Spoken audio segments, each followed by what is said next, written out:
स्वयं प्रभु जगन्नाथ के আমি তেওয়ারি করে এনেছি যে ওখানে 12 বছর 19 বছর অন্তরে যখন নবকলেবর হয় তখন যে দারুব্রহ্মকে আমাকে স্বপ্ন হয় যে দারুব্রহ্ম কাঠ আমরা আনি সেটা প্রভুরকে হওয়ার পরে কিছু কাঠ আমাদের কাছে থাকে মন্দিরের ভিতরে। তো আমি শুনেছিলাম যে এখানে পাথর মূর্তি বসবে বলে, কিন্তু আমি তখন বললাম না, পাথর মূর্তি না, বসলে দারুব্রহ্ম মূর্তি বসবেন, ওনার প্রাণ প্রতিষ্ঠা হবে, ওনার পুজো হবে। তখন উনি বললেন না, আপনি এটা করে আনবেন। সে ঠাকুরকে আমি নিয়ে এসেছি। নবকଳବର ସମୟର ସେ ନିମ୍ବ ଦାରୁ ଥିଲା ଏବଂ ସେଇ କାଠରେ ଆପଣ ତିଆରି କରୁଛନ୍ତି। না, সেটা ভুল কথা, সেটা ভুল কথা।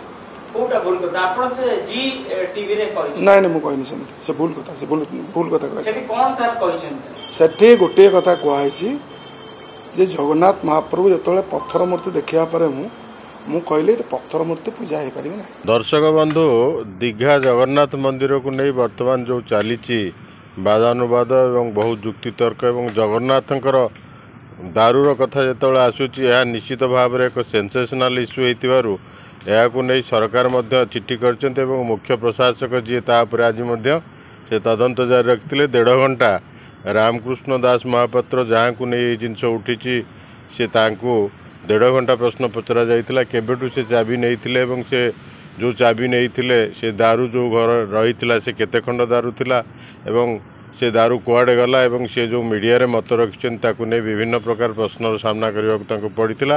वर्तमान तदंत सरला पर विभिन्न नियोगर कर्मकर्ता मान सहित आलोचना चलती एवं जना पड़ुची निश्चित भाव में सरकार आप कार्यानुष्ठान करेंगे एवं रामकृष्ण दास महापात्र जी ममता बानार्जी गुरु बोली एवं से मो शिष्य बोली कहते एवं पत्थर मूर्ति से बसई बेले मुझे दारू मूर्ति कही कन्फेस कर मीडिया रे एवं निश्चित भाव में जगन्नाथ धाम हूँ पुरी धाम नीलाचल धाम आउ ता छड़ा द्वितीय कथा कौटी हो पार ना जगन्नाथ धाम हो पार ना। जगन्नाथ मंदिर हुए तो विश्व रे विभिन्न अनुकोण प्रतिष्ठा करा जाउची, किंतु रामकृष्ण दास महापात्र जो वक्तव्य मीडिया रे से रखिछन्ते एवं विभिन्न माध्यम रखिछन्ते ताहा भ्रमात्मक एवं ताकू संशोधन करा जिवा दरकार एवं सी आदर प्रकृत दोषी ना नहीं।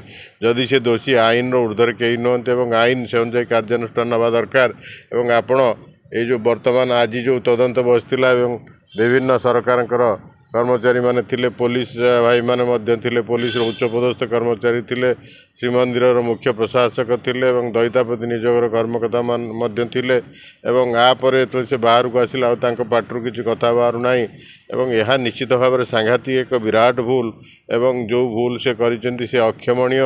जगन्नाथ महाप्रभु चाहिए क्षमा करें, किंतु आकु नहीं मीडिया रे विभिन्न कसरत आरंभ होती, मीडिया ट्रायल आरंभ होती, मीडिया केतबेले क्या विरुद्ध कौच क्या सपेक्ष कौच जना पड़ना, किंतु सत्य कौन ता पदा को आसु बास्तवता ठारू सत्य बहुत दूर रही भाया लगुच। जहाँ हो वर्तमान सत्यर आविष्कार करा जाओ एवं जी ता दोषी ता विरुद्ध कार्यानुष्ठान निया जाऊ बोली आमे अनुसंधान जनविचार परिवार तरफ दाबी रखु।